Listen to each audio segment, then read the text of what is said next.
This is the Average Guy Network, and you have found Cyber Frontiers, show number 25, recorded on August 17th, 2015.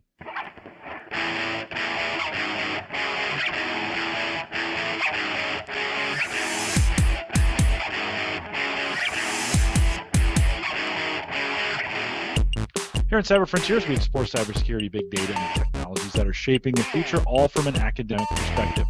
I'm your host, Jim Collison, broadcasting live actually today from the Gallup Studios here in Omaha, Nebraska, and we post the show with world-class show notes each week out at theaverageguy.tv. If you have questions, comments, or contributions, you can send us an email. Easiest way to do that is just send it to me, Jim at theaverageguy.tv. You can track me down on Twitter at Jim or at J Collison. And now you can call in those questions, 402-478-8450, and we'll play those questions right here on the program. Of course, theaverageguy.tv is powered by Maple Grove Partners Web Hosting. Get secure, reliable, high-speed hosting from people you know and trust. One of them sitting right across from me right now. That, of course, would be Christian. That's him. He's running it, and I think Christian, you got a few spots, right? They're over there at Maple Grove? Always do.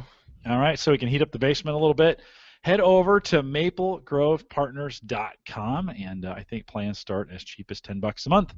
I'm hosted on it, theaverageguy.tv. I know a bunch of others are. Well, head over there and get that done. And now Cyber Frontiers is a part of the Geeks Network. Find the link to this show and many other great podcasts out at thegeeksnetwork.com. All right, well, all the guys are back home again. Ashton is no longer here in Omaha. I always introduce Christian first. So, Ashton, you made it back to New Jersey, and welcome to Cyber Frontiers. Yeah, it's good to be home, but I do miss Omaha. Yeah, we miss having you. Well, if you watch the 20 minutes of me struggling to figure out how I ever podcasted from here, I'm not. It's been a little while, so. Yeah, well, we miss you, but we'll look forward to next summer. I'm going to see you guys in just about a month, so we'll be out there too. We'll have to schedule some podcasting while we're out there, and of course his counterpart, but back in Buffalo as well, Christian Johnson. Christian, how are you doing? Hey, I am in what I would call total chill mode. This is when I become one with my leather couch in the living room and just don't move for like 72 hours straight.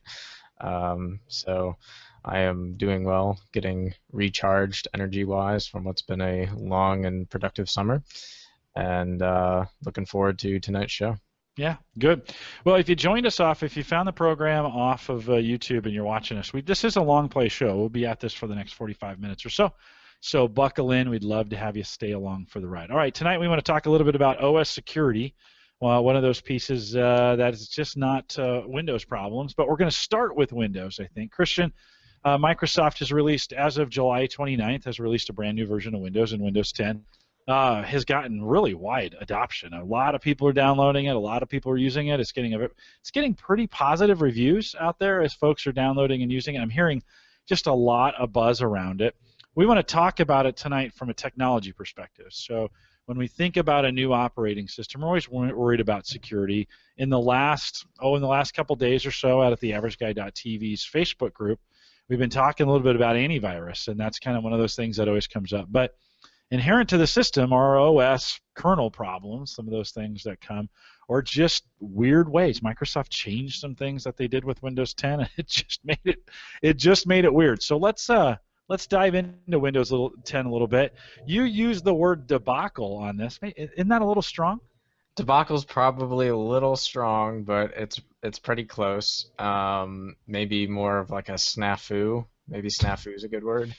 But it's somewhere in between snafu and debacle in my book. The reality with Windows 10 is that it is, I think, per Microsoft's usual trend of being great, being terrible, being great, they kind of lived up to the expectation of Windows 7 was great, Windows 8 was terrible, and Windows 10 supposedly great. And I say supposedly because it's not a done deal in my book yet. Windows 10 is really the first operating system that Microsoft has released that is the new face of Microsoft. So this is, I think, the first flagship release that you're seeing of a post-Balmer era. Thank you. in which we're now seeing an operating system that's not really a product anymore. It is a service, and this is the first time that an operating system has been released from Microsoft that's as heavily integrated into its cloud services as it is the personal computing world. And so, when we talk about some of the benefits of the operating system, it's clear they've added a lot of things that make them not only highly competitive with themselves in terms of outdoing what they've done in the past, but they really start to bring some of the features of user interaction to the table that Google and Apple have been killing them on for a long time, right? Microsoft Cortana is a hot buzz item. The considerable performance improvements in Windows, hot buzz item. For gamers, the DirectX 12 package, which is basically giving you 20% performance improvements without changing any of your hardware, that's a big ticket item. The fact that the start menu was not an abandoned child in the forest anymore, that's been well received. And the overall design, user interface, and usability of the operating system is really, I think, at the next stage for Microsoft. And the fact that they've really rolled this out, supporting it on all platforms, are allowing Windows 7 and Windows 8 users to upgrade for free.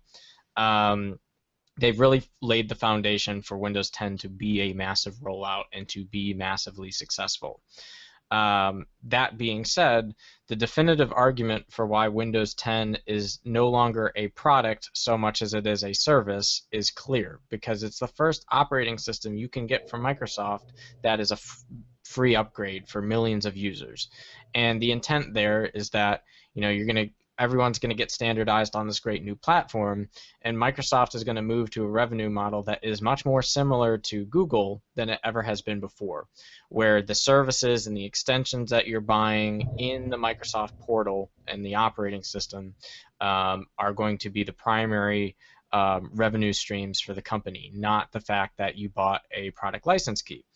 And with that comes the obvious reality that a big portion of the feature set that you find in Windows 10 is connected to Microsoft's cloud services directly. What this introduces as a privacy and security advocate is a lot of questions about how the operating system from the user side interacts with the server side. If we take a look at some of the privacy agreements, they're kind of scary. And if we take a look at how chatty the Windows operating system is on your network pipeline, it's actually kind of astounding. It's a whole new level of communication and interaction over the network pipe that I've never seen from a previous operating system, but it makes sense given all that has changed in this operating system. So I just wanted to, I'm going to go through and talk about Windows and give you a little bit of a rant there. And then Ashton's going to go through and talk about the same thing on Apple, because Apple in some ways has been doing this too. I think it's a little bit different. But I want to cover some of the highlight features from Windows that kind of has people concerned. The first, and this is really an interesting reality, is that a lot of the stuff that people are starting to talk about and make concern about now has really been around since Windows 8, right? So one of the biggest changes since the Windows 7 era user base is the fact that with Windows 8, by default, it's enabled that you have your own unique machine ID that's used to track advertising experiences across the network, across the platform, etc. These are things that can be disabled if you go through Microsoft's, privacy menu extraordinaire, which is quite extensive in Windows 10. Then you have other features in Windows 10 like Wi-Fi Sense, where you can share your network with others. People have really blown that out of proportion in terms of the privacy risk there, so I'm not going to talk about it other than to say stop listening to them. But these are features that you can turn on and off. They really enhance the operating system and the way we do business, and it's, I would say, overall a value add to the OS. One of the biggest features that is different in Windows 10 from any other operating system is by far the Cortana interface. And this is something that on the surface, you can turn off, right? And you can disable Cortana completely. And you would think, however, though, that upon disabling Cortana, Microsoft would stop sending data from the Cortana service. But that's really what initial privacy experts have found. What I have initially found in my own research is that that is not the case. The operating system continues to send network traffic back to Microsoft that's specifically about Cortana. There are definitely HTTP traffic going over the live wire, downloading new metadata files for Cortana and new data points. And that's something that is kind of surprising to me. I don't really understand why, Windows 10, you turn off a feature and the feature is still communicating with Microsoft's cloud services. As a systems designer and as a security evangelist, that kind of scares me. What data that's actually being sent, kind of unclear to me still at this point. Other things, traffic-wise that look harmless, but it's kind of unclear why it's happening. One is the pin tiles that show up in the, since the Windows 8, and the Windows 8 does this too, so it's a valid question for that platform too. But Windows 10 especially downloads new tile information that powers that front end graphic with your news and weather. That all goes over unencrypted HTTP traffic. It's not clear why some of those requests happen when the tile doesn't exist on the page. So like if I delete the weather tile and I delete the news tile, it still goes out and gets that data. That's not so much of a privacy concern as just why are you doing that kind of thing. So on one side, even just looking at the network bandwidth that's used on an average Windows 10 PC, it's definitely much higher than your average Windows 7 PC on idle, right? Even services like the Windows Update service in Windows 10 has drastically changed, where they now have a new feature where if my desktop receives updates before someone else's desktop on my network, that other desktop might go to download those updates from my machine automatically.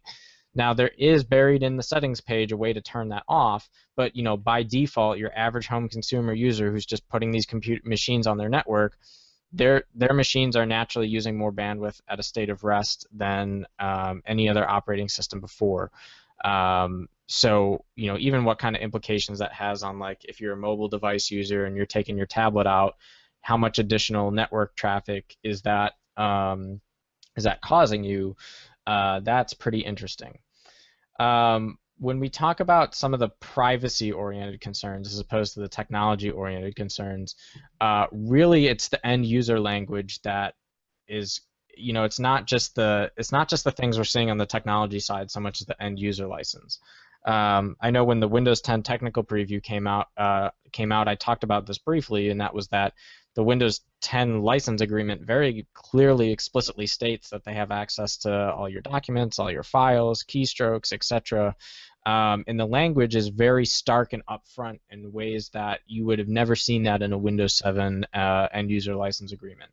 And when we look at the final release of Windows 10, while some of that language has backed off, definitely far from the whole thing being backed off. And this is really becoming a privacy headache for Microsoft because they are not being as transparent as they should be about how the data sharing and how the users are interacting with their system, and B, where that license agreement is really getting applied in the context of sending data back and forth.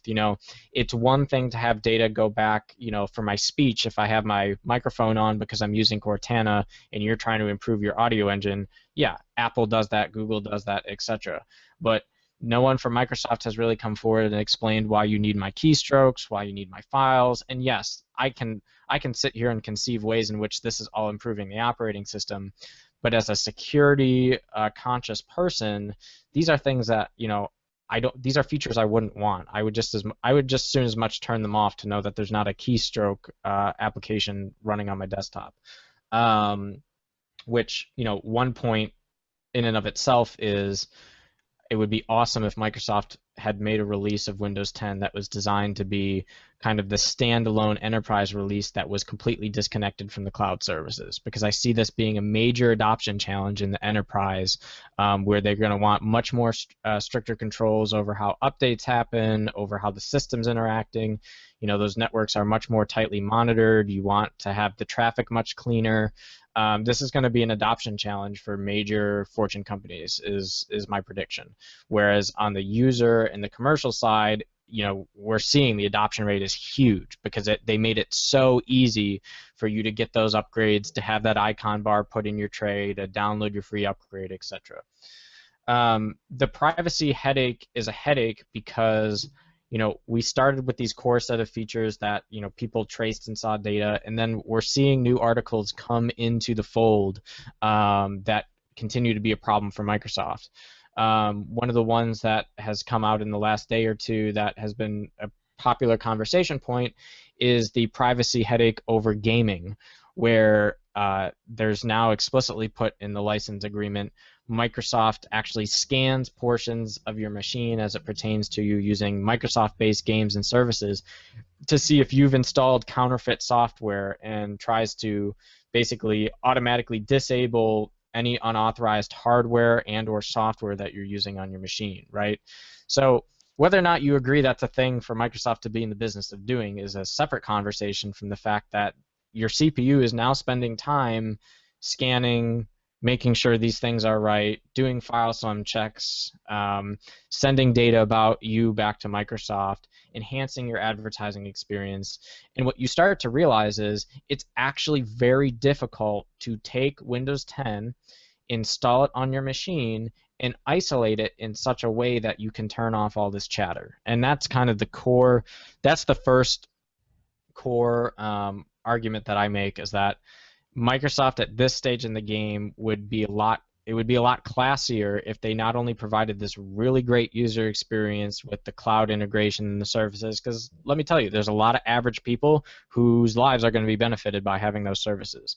But for the technology evangelists and for the people that freak out about this, Microsoft could have easily not alienated those users as easily into being, you know, these are going to be the same people who held on for Windows XP for 15 years, which I'm sorry, that's not the same argument, because the XP kernel is far less secure than Windows 7, so I don't really like that argument. But you know, this is going to be the same transition with Windows 7, where these people are going to hold on to Windows 7 for 10 plus years because Microsoft didn't go through the lengths to make the, you know, Windows 10 Privacy Edition, so to speak, and not really the Privacy Edition, really just the Windows 10 version that is a product as opposed to a product cloud service hybrid offering, which is really what Windows 10 is at this point. And so I've gone really back and forth between being like, do I want Windows 10 on my laptop, on my tablet?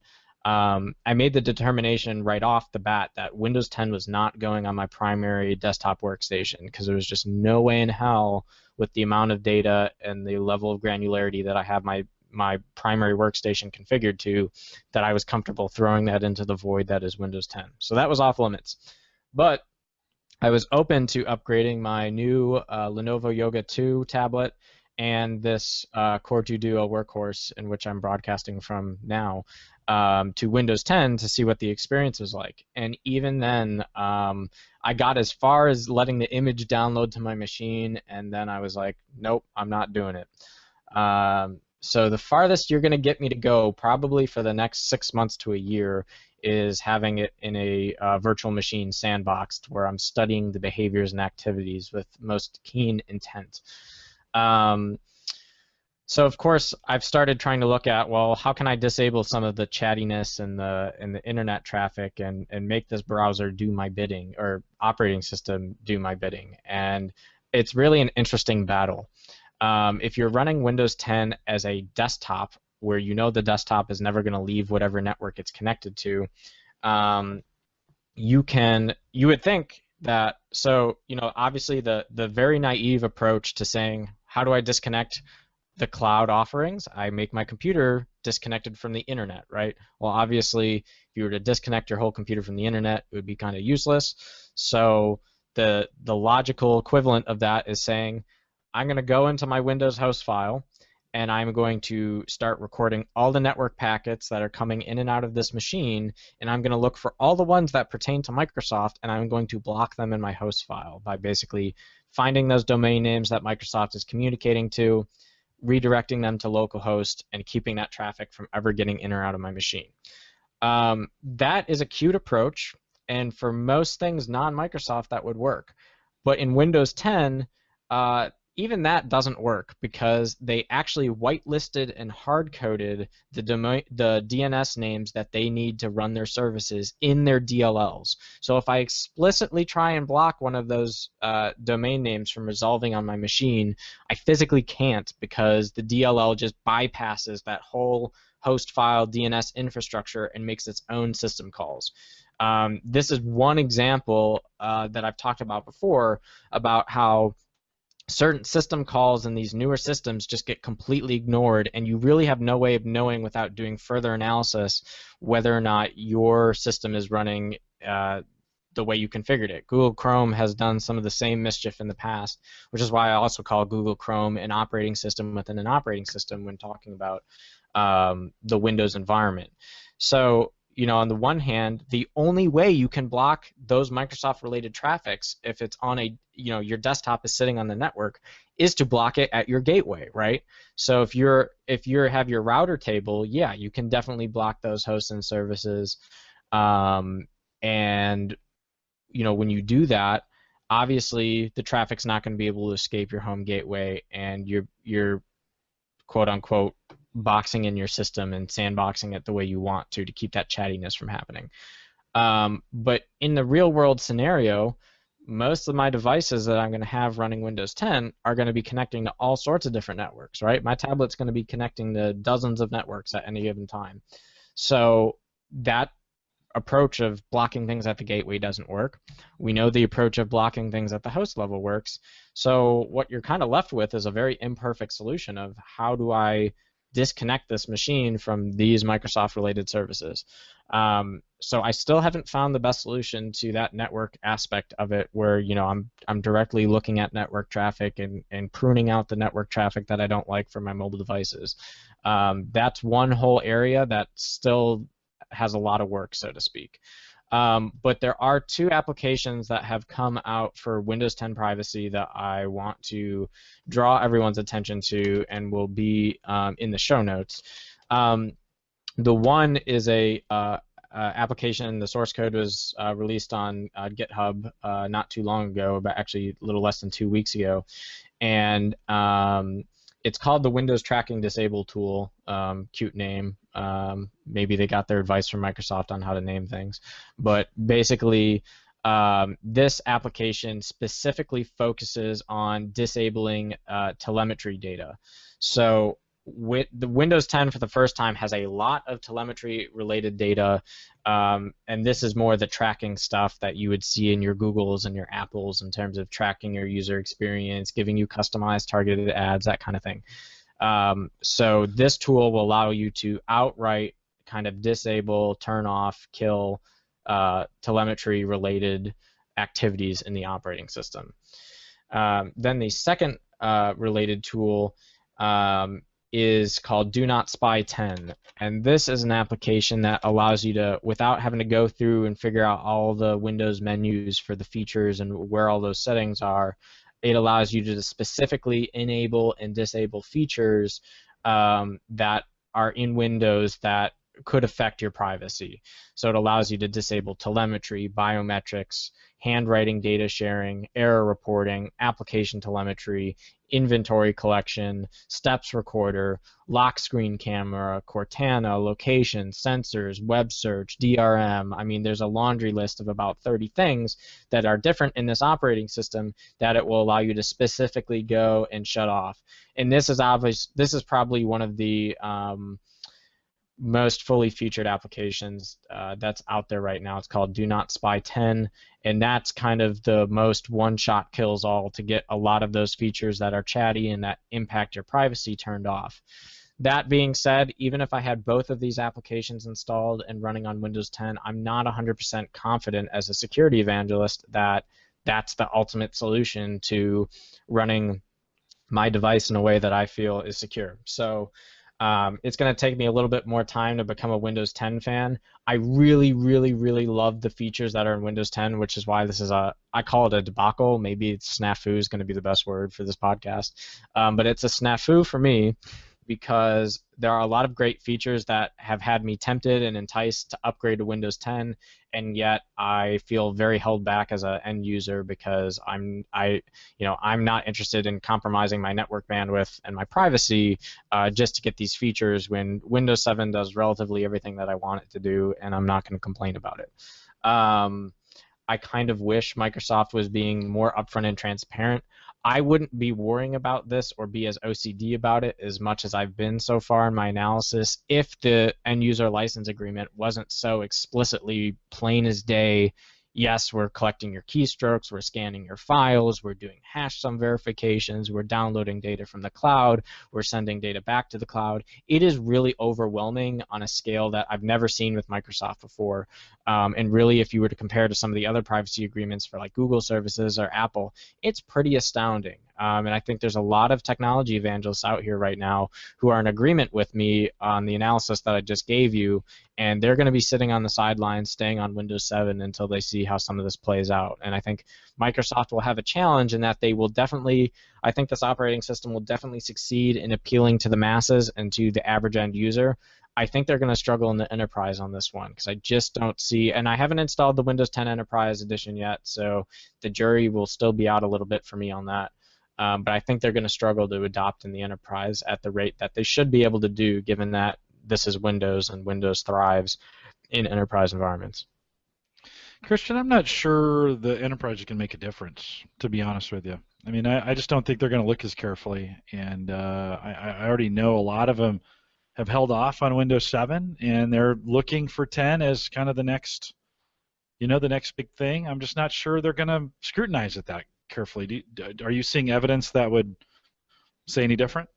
I mean, I'm seeing a lot of evidence in certain corporate arenas where, Windows 7 Enterprise deployments on Server 2008 R2 and or Server 2012 is a very popular configuration right now. It provides a lot of enterprise security and flexibility for them, and also allows users are very comfortable with how Windows 7 works at this point from a workplace standpoint, and I don't think they're seeing. I don't think all the corporations are seeing the compelling jump for why Windows 10 is going to allow them to do their jobs easier, yet alone make it easier to manage their network and their systems when we're talking thousands of devices. A lot of enterprise shops like this write custom applications to patch their machines. They have custom policies. I don't quite see them being as eager to adopt those same set of policies for the Windows 10 based product line yet, because I think they're still kind of wondering what is this going to enhance for us in the workplace. So I don't know. I see there will probably be some early adopters, but I think some of the real large corporations that have wide, long-standing architectures of Windows 7 Enterprise, I don't think they're going to budge. Okay. Well, to be fair, you mentioned that we're going to talk about Apple too. This just isn't a Windows problem. So Ashton, let's throw it over to you as we think about, when we look at, and we don't talk a lot about security on the Mac side. Everybody just kind of assumes it's there. Talk a little bit about what concerns you have. Well, I think it's just kind of it's not a Microsoft issue. It's just kind of an operating system issue, and the trade-off between increased functionality and increased privacy, and you can't really have both. And the issues are pretty similar. When you look at the big culprit for Mac is the Spotlight feature, and a lot of that data is sent back to Apple. And you can disable it, but if you don't, then pretty much all the things that you would search for go back to Apple for improvement in the search engine. Ostensibly, it's not explicitly told, but and even what's kind of strange is that even if you use search engines like DuckDuckGo or other search engines which are supposed to improve your privacy, that data is still sent back to Apple, and it's kind of a weird thing that it's difficult to get around. So that's one end of the issue, which is sort of difficult. And I mean, you can disable it, but it's not something that it's by default it's there, and a lot of people aren't aware of this, and that can be pretty problematic. And then the other side of it is a feature that's called continuity or handoff. And the way that works is it uses the iCloud sharing to back up your documents, not just on your hard drive if they're unsaved, but also on the Apple server. So what will happen is if you're working on a document and you haven't saved it yet, and your computer shuts down for some reason, you might still be able to retrieve that not from your hard drive, but actually on your phone from the iCloud server. And this is kind of a bizarre behavior because you wouldn't expect that something that you haven't even saved yet is already on the Apple servers, and potentially that could be sensitive data that you wouldn't want in the hands of anyone but you. So I think it kind of reflects the issues are sort of similar across all of the different operating systems. And while there are sort of fixes in both cases, you can turn off Spotlight, you can turn off iCloud and things like that. It's not a default behavior. It's not something that you would necessarily think to do unless you're a power user. But even if you're not a power user, you can have lots of sensitive data that's still vulnerable to exploitation if you aren't familiar with what's going on. So that's pretty much the Mac side of it. It's kind of just a reflection of the Windows side in a lot of ways, but these are concerns I think that we're going to be facing for a long time, just that are kind of inherent in the operating systems trying to gather more and more information, but also preserve the privacy side. Yeah, I think the one interesting difference still with the privacy, even on the Apple side, is that I still, in my mind, even with the latest release of Apple, I see Apple still much more as a product as opposed to a hybrid product cloud offering like Windows 10, which is kind of a silly notion, to be honest, because Apple has probably one of the most advanced cloud architectures and integrated, but I think they have been doing it for so long and so smart about how it integrates with the mobile experience, the iPad experience, really your cell phone, your iPad, and your laptop and or Mac desktop are all kind of integrated into that system. But I don't think their end user license agreements are as explicitly jarring to the end user in terms of what types of data is going back and forth as what we see in Windows 10, which is it's not quite as much of a snafu. It's not as much of a debacle. No, it's definitely. Or do Mac users just accept it as being part of the right? It's part of the cost of doing business. Honestly, I think that a lot of users that aren't super into security are fine with the increased features at the expense of this. These security. Honestly, the number of people who read the end user license agreement is pretty small. Like not very many people will take that time. They want to use Windows 10. They want to use they want their search bar or their start menu back and all of those things. And they don't want to read through a 20,000 word legal document on the possible security ramifications of this install. Don't you think? I mean, most for the end user, right? As long as you're not stealing my bank account information and password, I don't, I don't have anything that I would even consider. So I'm syncing stuff, and they've got access to it. I'm not. Again, there are people who have some serious concerns about that. I'm not necessarily one of them. I think I'm more like the average guy. When I'm willing to take the convenience instead of the security, because I don't view it right or wrong, because I don't view my content as being, it's not that important. We make show notes for the show, right? We have them on Google Docs. If somebody else were to, if Google were to have access to them, or so publish them, do something with it, right?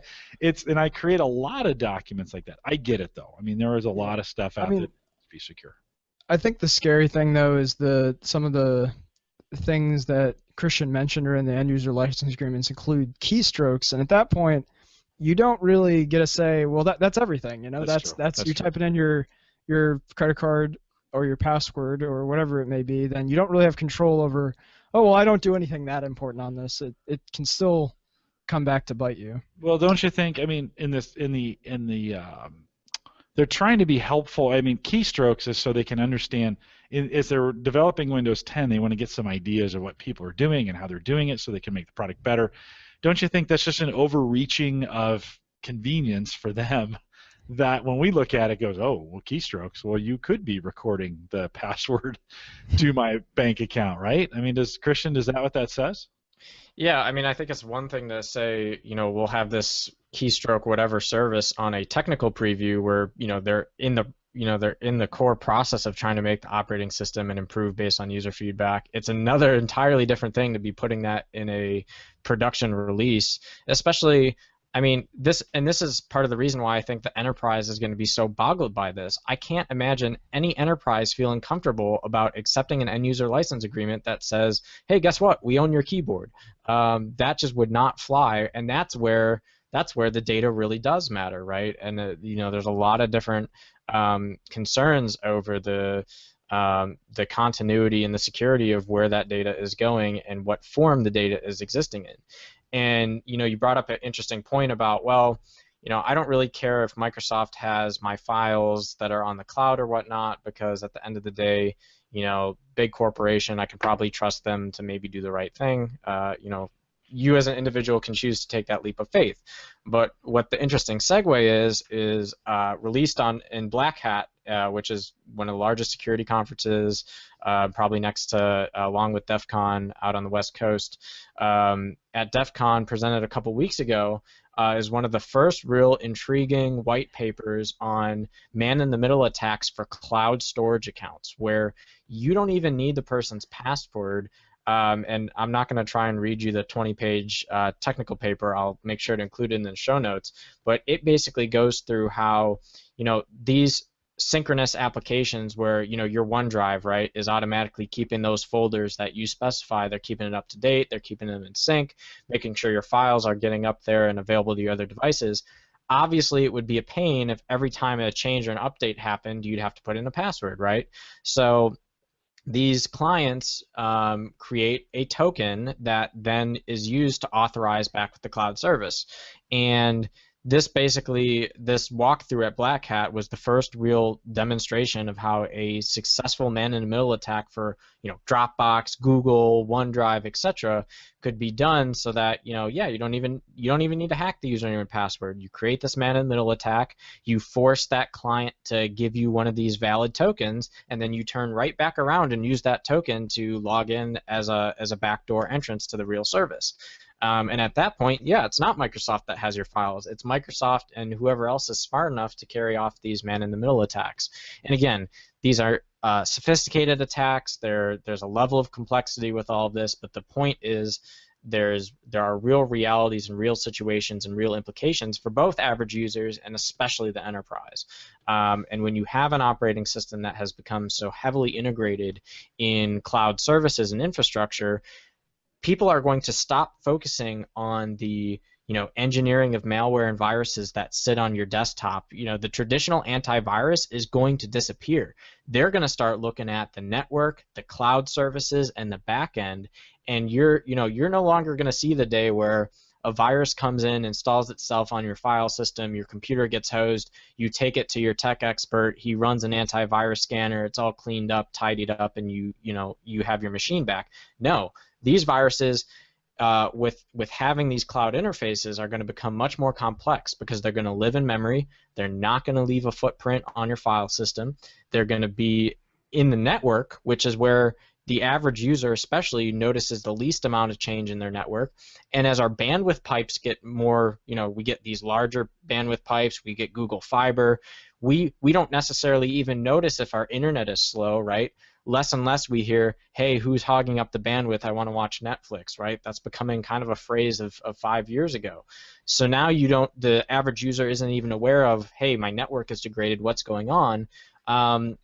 These highly sophisticated applications will be able to live in your network, live in the memory, have a very small footprint in relation to the available system resources, and they will go after the cloud. They will not go after your machine, and that's arguably 10 times more dangerous than the type of conventional malware we've had in the last 10 years.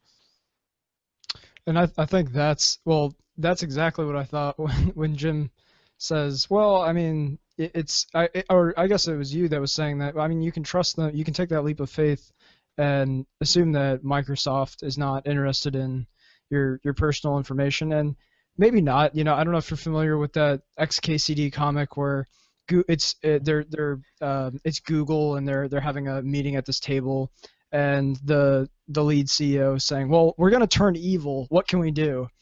And they're like, well, we already have all the money and we have pretty much all the resources and that we could ever need. So there's not really much that we could do if we wanted to turn evil. And I don't know if that's an accurate representation of what's going on or something that you'd want to rely on. It is kind of funny, but the problem is not really Microsoft in this case having access to that data. It's storing it on the cloud like you're talking about, and it's just tracking that information and having it theoretically accessible by attackers is where the problems arise. So that's one piece of it. And then the other piece of it is, like you said, more and more the attacks are not going to be ad hoc on a computer or an individual machine or a tablet or whatever. It's going to be on networks, and they're going to sit, like you said, on the routers and on the switches and things like that. And that reminded me of the Jeff Atwood article that he just written, which is called "Welcome to the Internet of Compromised Things," and it scared the hell out of me because instead of they're virtually untraceable. It's for the user that's even familiar with their computer, they're not thinking that the attacks are going to be on the router, or it's going to be on the network instead of on their computers. They might have malware removal software. They might have antivirus software, is the better term. But very rarely do you have something that can scan your router or your network for malicious software on there. And that's I think is so much scary and so much harder because everything that you do is tracked and easily accessible. And this, spoofing of the authentication token to get access to these cloud services is just one tiny example of the terrible things that could happen if the attacks are more targeted towards the network and the routers instead of just the computers. Yeah, and I mean, not only the Internet of Things is a great example where that is going to be a game changer in terms of detectability, but also another one of the presentations in Black Hat that brings that home exactly is industrial control systems. And there was a presentation that was done at Black Hat where the presenter basically said industrial control systems are one of the most unique and interesting challenges to cybersecurity because A, they're the least reported. When a breach or when an issue happens with an industrial control system, you never hear about it in the news like you do with these other things. It's kind of a very hush-hush thing. Number two is they're having the same problem where, A, they still don't really know how hackers are exploiting some of these systems. They don't know what the techniques are, whereas at least what we're talking about now, we have an idea of what the techniques are. We have an idea of how those environments and those situations are created. They don't even know what the situations are yet that are being taken advantage of in the industrial control market. And as a result, that kind of silent but deadly thing that's always sitting there doing malicious activities is expanded upon in a way that really we're starting to see with the Internet of Things, with cloud services, with cloud product offerings like Windows 10, just not at the extent apparently that what has been going on with SCADA systems and some of these other services. So I'll try and talk about more of that on a future show. I'm still waiting for all of the technical write-ups to come out from Black Hat 2015. It's going to take probably another couple months before the archive becomes available.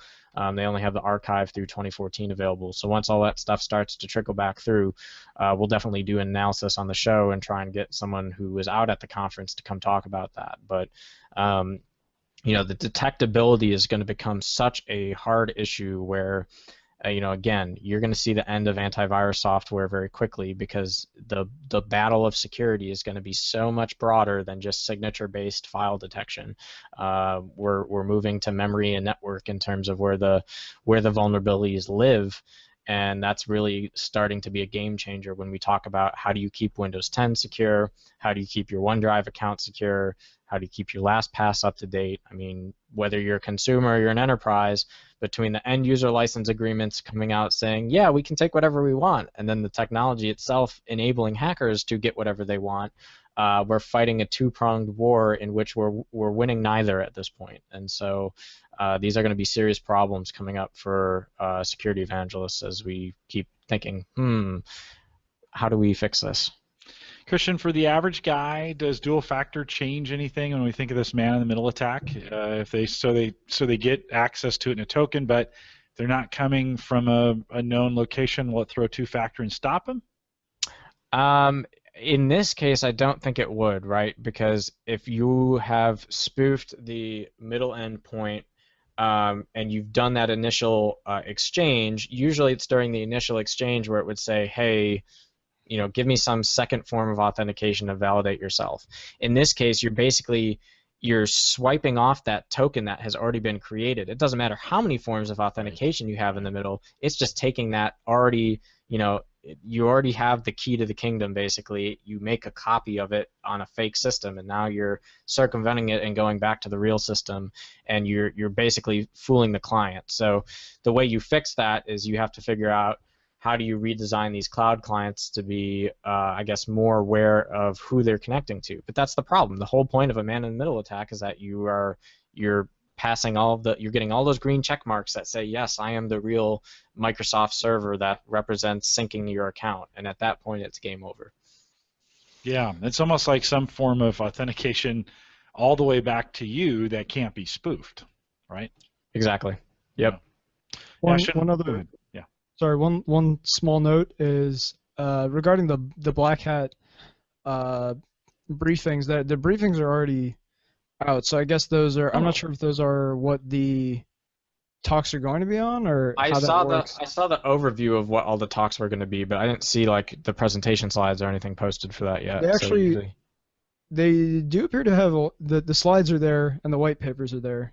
So. Send me a link. We'll put that link. We'll put that link in the show notes. But I was looking at some of them, and they're really informative. Some of them are deep dives. So maybe a little technical, but pretty interesting stuff.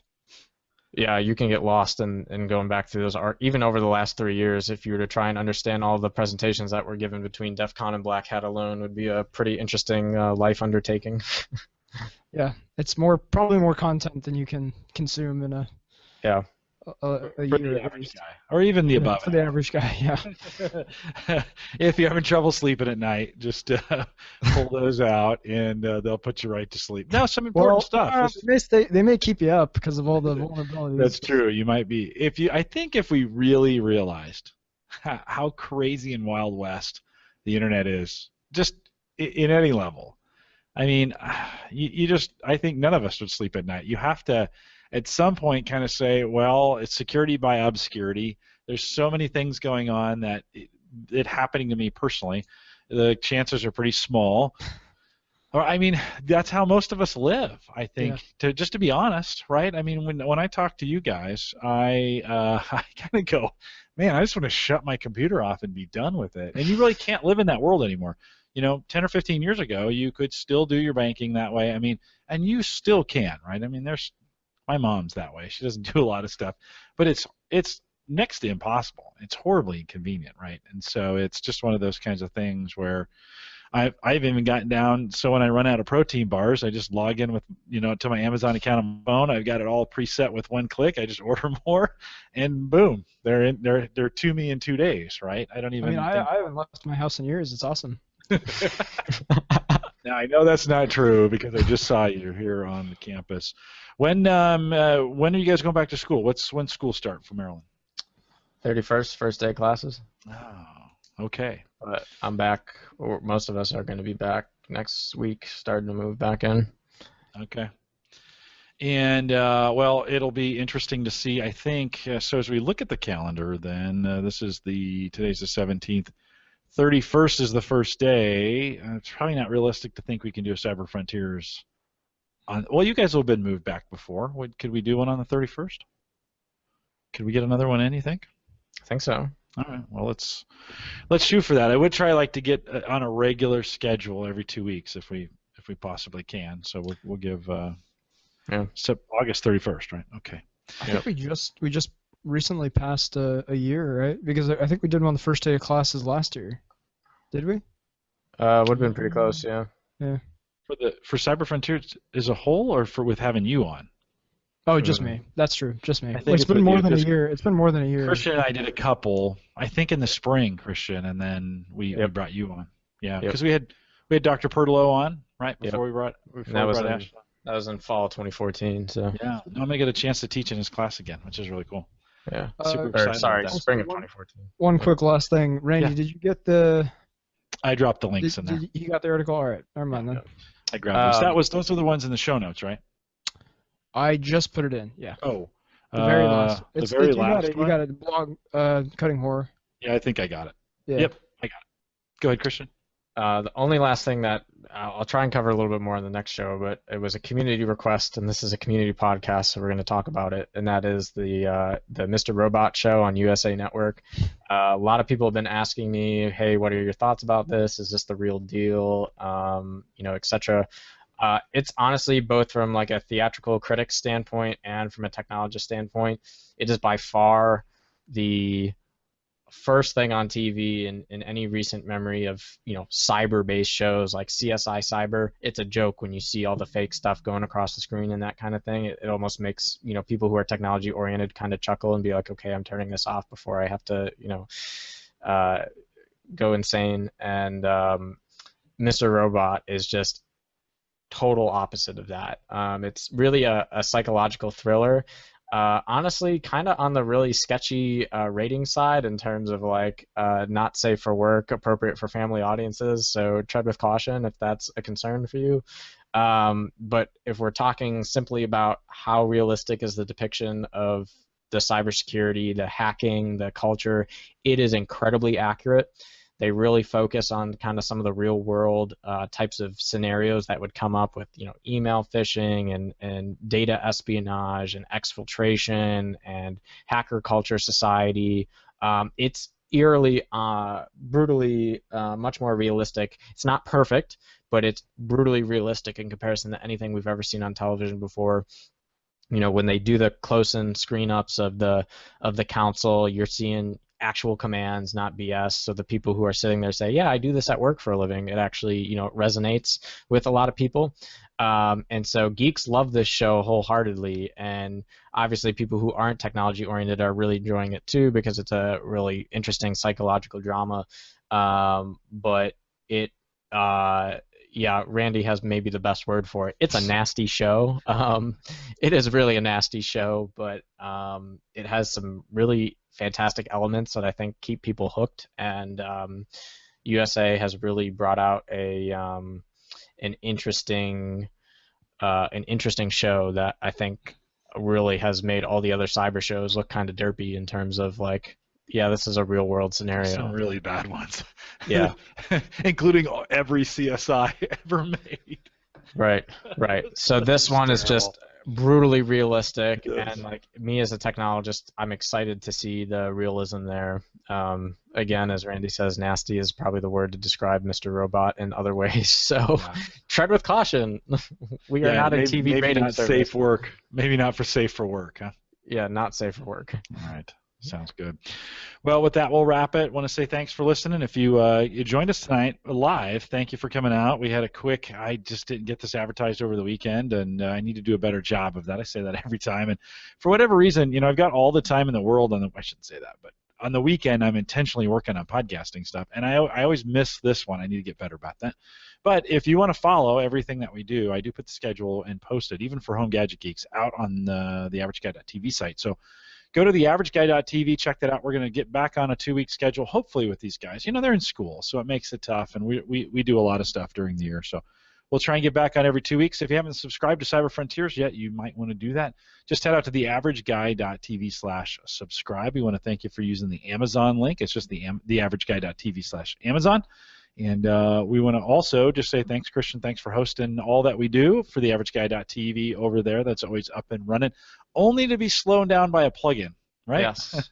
So when you want to know how fast Maple Grove Partners is as a platform, don't use the average guy right now as that measure. Go to maplegrovepartners.com because Jim's podcast plugins kind of got some issues. I'm sacrificing speed for convenience at this point, and it's the player, the audio player that we use, has a bunch of little gadgets in it. I really like it, but it does slow down the rendering, the download of the site fairly significantly. So Christian's right. Head out to Maple Grove Partners if you want to check out speed for that, and we've got some good stuff going on there. But head out to the Average Guy TV. Just wait an extra second as it downloads. It actually goes pretty fast. And Christian's got some rock solid stuff going. Figured out some stuff this summer that made it even faster. I couldn't believe I shut off the plugin and it was just loading like that when we got done. And so hopefully Hanny, we had him on the show. He's on Home Gadget Geeks. Hopefully he'll get that fixed and we'll be blazing speed again. We want to thank you for listening.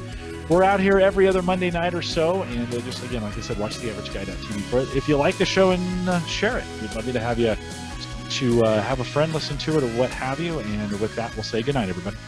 Good night. Have a good one.